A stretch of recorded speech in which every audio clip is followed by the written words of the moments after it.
Chalarashu, chalarashu, chalarashu, chalarashu dia tsara tokoa na ny bika na ny endrika madera sy mendrika manaitra mpijery sy re mbola irery chalarashu dia tsara tokoa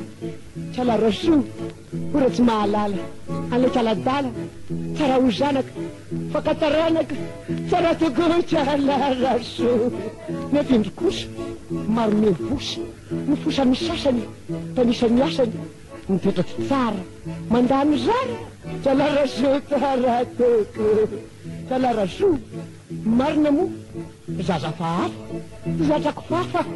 zaza miato tsy mahandro mato chalarashu iako tia kely nytia mamonjely ampiseho mifamindry somary miindraindry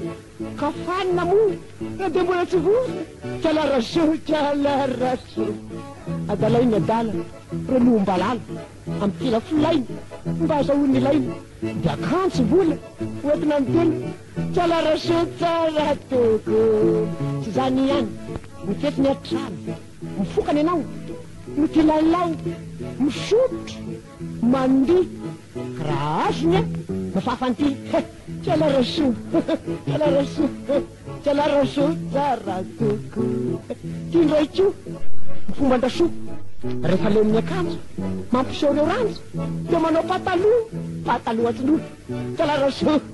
chalarashu zaza moderne tia terne